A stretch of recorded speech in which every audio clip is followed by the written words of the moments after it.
आखिरी सांस ली तो लगा सब खत्म हो गया, पर जब आंखें खुली तो ना मेरे पास हाथ थे, ना पैर, और ना ही कोई जिस्म। मैं कोई इंसान, कोई जानवर या कोई भूत नहीं बना था। मैं बन चुका था एक जमीन का टुकड़ा, पूरी एक जमीन जो सांस ले रही थी। शुरुआत में ये मजाक लगा, पर सोचो, अगर आप चल नहीं सकते, बोल नहीं सकते, तो आप क्या करोगे? मुझे समझ आया कि मेरे पास एक ऐसी ताकत थी जो किसी इंसान के पास नहीं होती। मैं अपनी मिट्टी पर उगने वाले हर एक पेड़ के दर्द को महसूस कर सकता था। मेरी रगों में पानी नहीं, नदियां बह रही थीं। मैं सो रहा था, तभी मुझे अपनी मिट्टी पर कुछ भारी कदमों की आहट महसूस हुई। इंसान, वो मेरी मिट्टी पर आए और उन्होंने मेरे जिस्म को, यानी मेरी जमीन को, काटना और खोदना शुरू कर दिया। उनका हर एक कुल्हाड़ी का वार मेरे दिल पर लग रहा था। वो यहां एक किला बनाना चाहते थे, मेरी खूबसूरत वादी को तबाह करके। उन्हें लगा जमीन तो बेजुबान होती। मैंने अपनी पूरी ताकत समेटी। जमीन कांपने लगी, नदियां रास्ता बदलने लगी, और पेड़ों की जादों ने उनके हथियारों को जकड़ लिया। उन्हें समझ आ गया कि ये कोई आम जमीन नहीं है। वो जान बचाकर भागे, पर कहानी यहां खत्म नहीं होती, क्योंकि उनके पीछे एक ऐसी चीज आ रही थी जो इस पूरी दुनिया को बदलने वाली थी। उन बचे कुचे सैनिकों ने अपने राजा को बता दिया था कि इस वादी में कोई भूतिया ताकत है, और अब वो राजा खुद अपनी सबसे खतरनाक काली जादुई सेना लेकर मुझसे मेरी जमीन छीनने आ रहा है। एक ऐसी सेना जो मिट्टी को ही जहर बना देती है। क्या एक जमीन का टुकड़ा बिना हाथ पैर के इस पूरी दुनिया के सबसे बड़े विलन को हरा पाएगा, या फिर मुझे हमेशा के लिए एक बंजर जमीन बनना पड़ेगा? काली सेना ने जैसे ही मेरी सरहद पर कदम रखा, मुझे ऐसा लगा जैसे किसी ने मेरी चमड़ी पर उबलता हुआ तेजाब डाल दिया हो। उनका जादुई जहर मेरी मिट्टी में ढस रहा था, मेरे अंदर के पानी को सोख रहा था। राजा ने मुस्कुराकर अपनी तलवार जमीन में गाड़ दी, जैसे वो मुझे कह रहा हो, तुम सिर्फ एक मिट्टी का ढेर हो, हमारी ठूक के बराबर।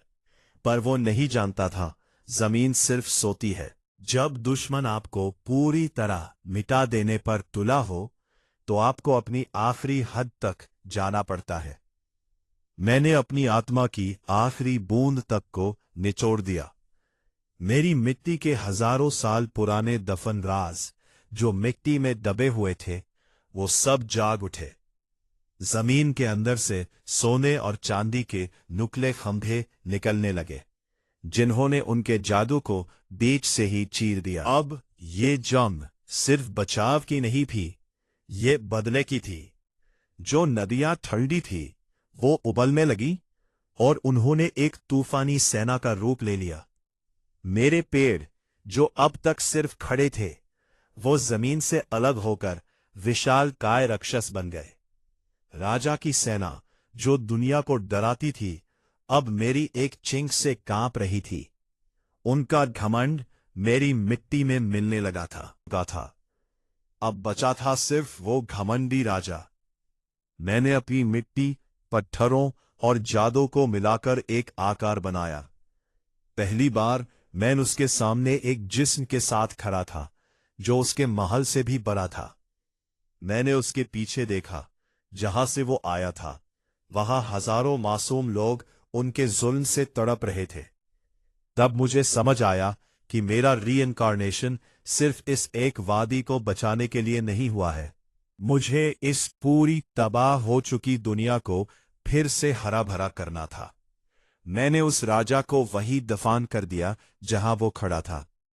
लेकिन असल लड़ाई तो अब शुरू होने वाली थी, क्योंकि इस दुनिया के दूसरे कोने में इससे भी बड़े और खूंखार देवता बैठे थे, जिन्होंने मेरी इस नई ताकत को महसूस कर लिया था।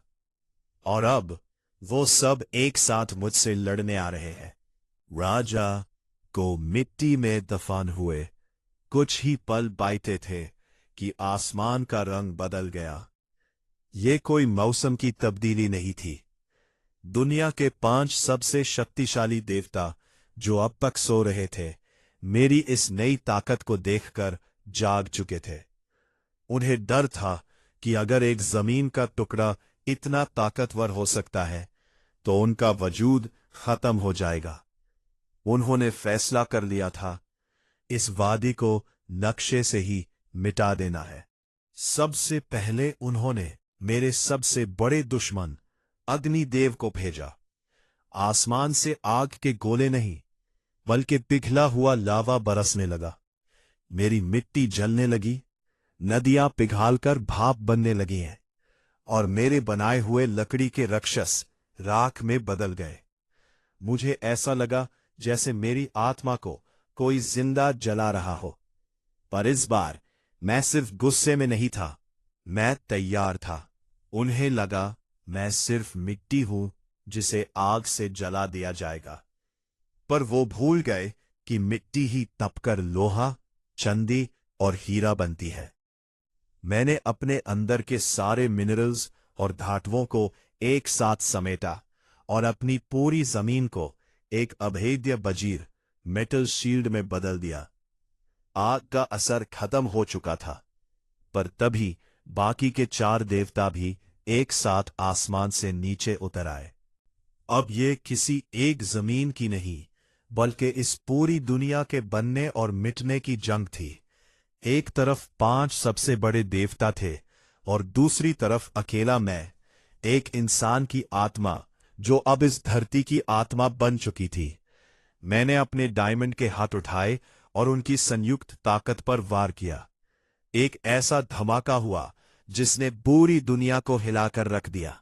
धमाका शांत हुआ तो देवताओं का घमंड टूट चुका था। उनकी ताकत को मेरी मिट्टी ने अपने अंदर सोख लिया था। अब मैं सिर्फ एक वादी नहीं था, मैं इस पूरी दुनिया का नया भगवान बन चुका था। मैंने आसमान की तरफ देखा, जहां अब नए रास्ते खुल रहे थे, क्योंकि इस सिलसिले में मैं अकेले इस प्लैनेट पर नहीं था। ब्रह्मांड में मेरे जैसे और भी कई जमीन के टुकड़े थे जो अब मुझे अपनी तरफ खींच रहे थे।